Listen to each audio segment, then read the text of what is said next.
Sean, good morning. Is Concussion a good movie? First of all, let's just talk about the acting and the storyline. Is it a good movie?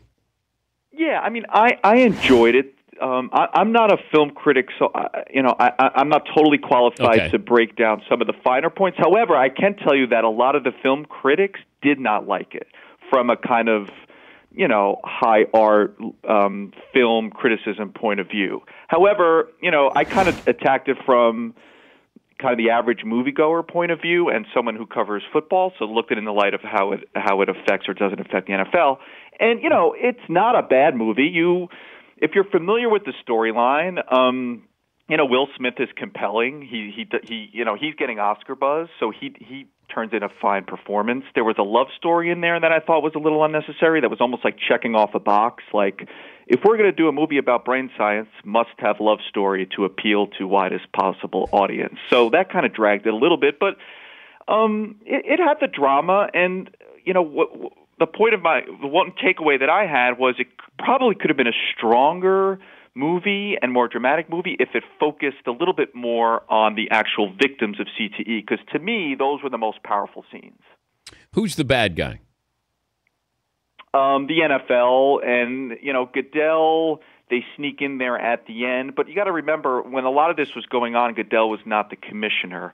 So it's kind of, the NFL is kind of like this big brother boogeyman. It's not really one person. There's kind of some nameless lawyers and some other suits going after Bennett Amalu, portrayed by Will Smith, who was the doctor who discovered CTE in football players. So without question, the boogeyman is the NFL. This kind of, they go after, in the movie, they really demonize Amalu. Amalu gets death threats. He gets these kind of mysterious calls. I think some of this stuff was stretched.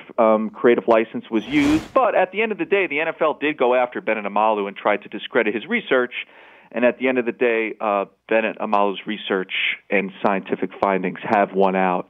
And that's kind of, the conclusion of the story and the dramatic ending as well. Okay, but give me the scene that I'll be talking about. Is there one that kind of jumps out where you go, for what, good or bad? Or Yeah, I think the one, I'll cheat a little bit and give you two. I think they both involve ex-Pittsburgh Steelers. One, Mike Webster in the beginning. He's gluing his teeth in. He's homeless. He's sleeping in his car. He's delusional. And they get you there at the beginning. And there's another with another Pittsburgh Steelers lineman. I'm not going to try to mispronounce his last name, but he's another lineman, and he basically same kind of thing. And he almost kills his wife. He puts his he goes after his wife, puts his hands around her neck, and says the devil's telling him to do it.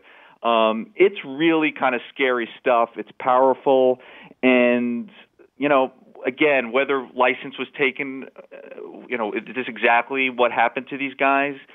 Maybe a little bit of license, but at the end of the day, the stories have shown that these guys have gone through a lot, and these are just two stories. There are other examples of players having these problems. So, to me, the scenes of the actual, fictionally depicted, but real player names, real players going through hell, a special kind of hell almost.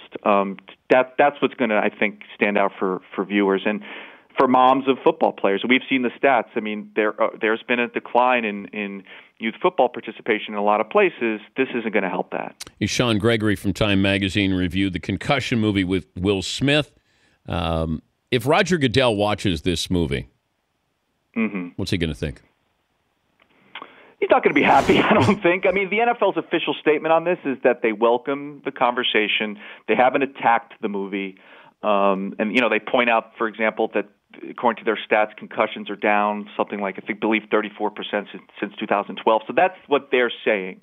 Would the NFL prefer that on your Christmas day when this movie comes out that you stay home and play with toys with your kids and open presents and have good food and not go see this movie? Of course, they would rather you not see this movie. They're not going to say that, but that's kind of, I think, a pretty obvious takeaway. It doesn't portray the NFL in a great light. I think the NFL is smartly not trying to fight the movie, saying, "Hey, this is out there. We welcome the conversation. Let's try to move forward." And again, but whether fans of football or parents of potential football players see this movie and get scared to death. I could see that happening too, and that's not a good outcome for people who want lots of kids playing football. When you have the Time Person of the Year, we know that it's just impact. You've had some shady people who have won it, but they've had an impact on the world. We were wondering about the Sports Person of the Year. If you looked at impact, and Paulie came up with Daily Fantasy, that impact and who it's touched, and it's not over yet, how big it was, and will it be, the debates about it with gambling and skill, luck. And we thought about that as maybe the sports thing of the year. That's a great, we get asked a lot, to pitch sports folks, and we brought out, I think if we're one person, Serena Williams has had a huge impact this year, despite losing the U.S. Open, just kind of being herself, and the people just react to her in all kinds of different ways.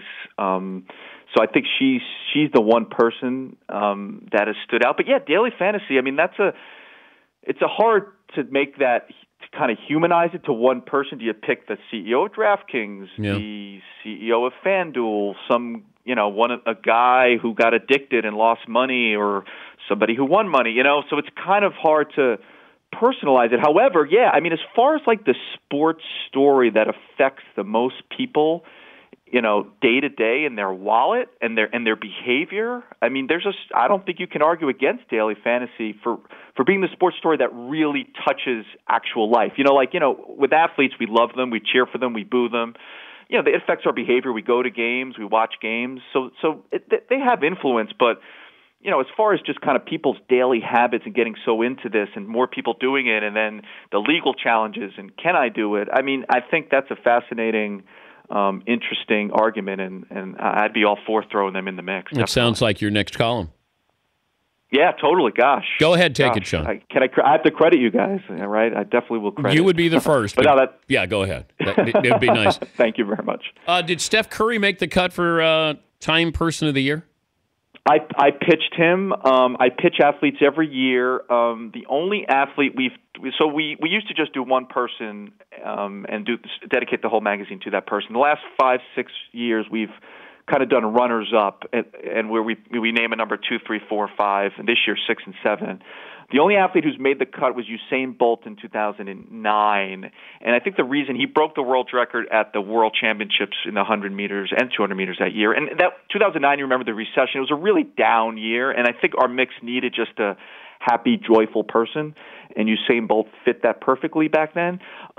This year, I think our picks, an athlete didn't make the cut. I think Serena would have been the one athlete who has the most societal impact. Curry, as far as like pure performance, and if you argue influence of people as, just making you shake your head in front of a TV or say, don't do that, and then he makes a shot, or what's going on? What is he doing? And then you just kind of get up out of your seat. Nobody beats Steph Curry, especially right now. He did not make the cut, but next year's a big year for him. He's got maybe 2-time MVP, back-to-back, 2-time champion, and an Olympic gold medal. So if he keeps this up, next year we might be foolhardy not to put him on our list. Good to talk to you again, Sean. Thanks for joining us. Thank you, Dan. That's Sean Gregory, Time Magazine.